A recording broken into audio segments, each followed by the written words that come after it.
train, and we're consuming more and even faster. So this what they call this idea of progress and I suppose economic growth is not possible. It's not possible to continue. No, it's not. Can I come in for just a second? I mean, isn't it a lot of what you were talking about, as I was hearing it, was the feeling of completeness within. Yeah, yes, that's a good way to put it. Yes. You know, your own. Yeah. I am enough. Yeah.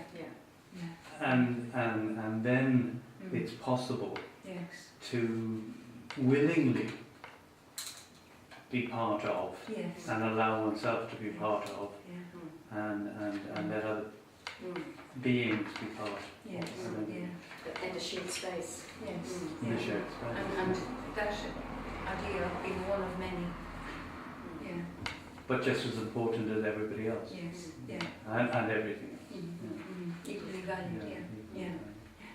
Yeah. And if starting from that kind of premise, then it's easier to give. Yes. It's easier to share. Yeah. And to let go. Sure. Yeah.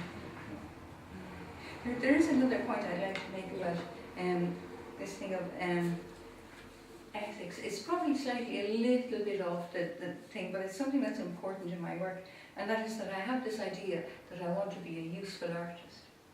And what I mean by that is that I want to be able to give something of value through doing my work, to give something of value to the community, to the community of all living things, I suppose you could say. And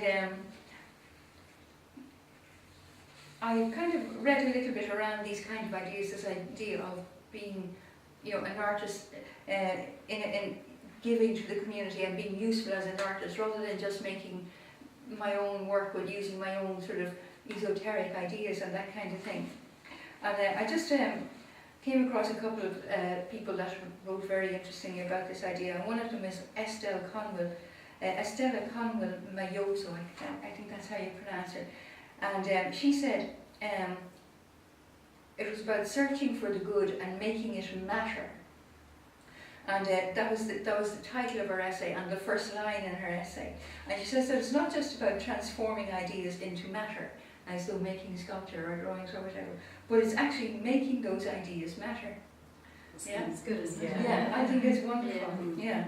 And I think that it also ties in with Joseph Beuys's social sculpture, where we mould, and his idea of social sculpture was that we all mould and shape our world.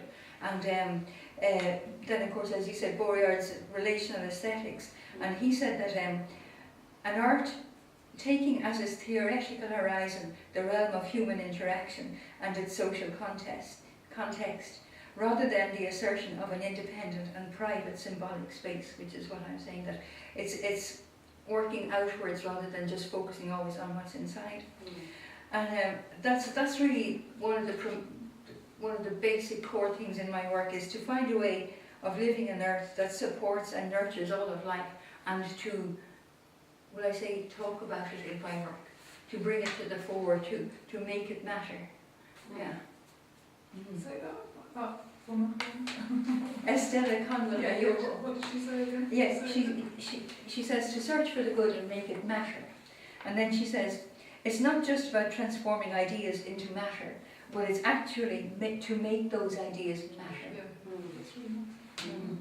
It's a wonderful essay, that one. And I think you're talking about at the end, not just having an arts, what's that phrase, not art for art's sake, Yes. that it's got the social Yes. and ecological Yes. parameters that it's contributing to. So, Yeah. and we're sort of coming towards the last point that I wanted to talk about. What came through when I was looking at Cathy's work was that Cathy's recently begun a residency in Blanchardstown, and she just mentioned that she's spending time looking for the other, and I thought this was interesting. And I had, just by chance, I was reading Dr. Sharon Blackie. She's the editor of Earthlines, a new UK magazine on eco-literature, and she was blogging recently, and she was saying that the nature-human-culture dualism is at the heart of our broken relationship with the world and our deepening sense of disconnection. And she asked, what then about the place of humans in our relationship with nature? And she went on to write, quote the well-known nature writer Richard Maybe of what a cultural response would need to be. And she said it would need to be a willingness to admit both the kindredness and the otherness of the natural world. It's the natural world's history is in part a history of our own views about ourselves as a species, part of the quest for the essential characteristics and boundaries of being human. So, Cathy, you've got this new residency taking place, which follows on from the work that you've actually got in this place as well. And it brings to mind the work of other different theorists who over time, who have all looked and thought and written about the other to highlight power and inequalities, be it how we have regarded slaves in the past, then about women, and the natural world as being something less, and in those terms something that can be exploited. But Cathy's own take on the other is something different again, so I thought it'd be interesting for her to talk a little bit about that. Mm-hmm. Well, I started thinking in terms of this other, this as a kind of separation. And when I was doing my undergraduate degree many years ago, I was reading about Cartesian dualism, you know, the separation of mind and body. And of course I discovered that back in Greek civilization time, Plato had also made that separation. He had said that it was better to think than to do. And the whole, as far as I can remember from my reading, that's sort of, in a sense, the beginning of philosophy as a study in itself, the love of thinking. And but the Cartesian dualism, separation of mind and body, brought reason and logic and so forth to the highest value, and things to do with the body, biology, and things to do with the body as the lowest value.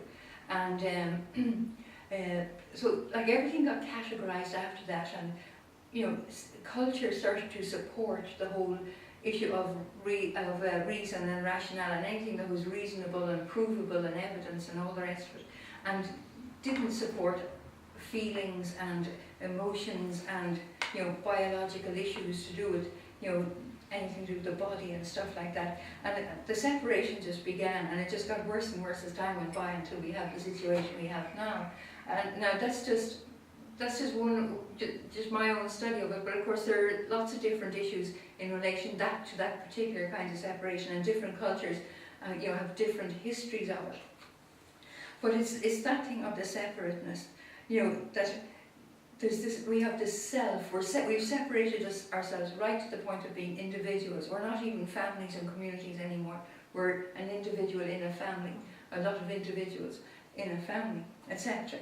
And we identify as unique, and in relation to say being one of many, we actually identify ourselves as the only one. We are me, I am me. Yeah. And we say we are unique. I'm unique in my talents and my this and my that. But is that real, or is it just a projection of other people's opinions and perceptions? Like we keep getting told we're unique, we're single, we're one. From the time we're very small, we're sort of enculturated into this idea of the self. And like there's that binary thing too, that everything can be separated into, A and B, like self and other for one, human and nature, man-made, natural, all those kind of things. There's, living and dead, everything is separated. And in regard to our view of nature, we seem to be able to talk about what is all around us only in relation to how it refers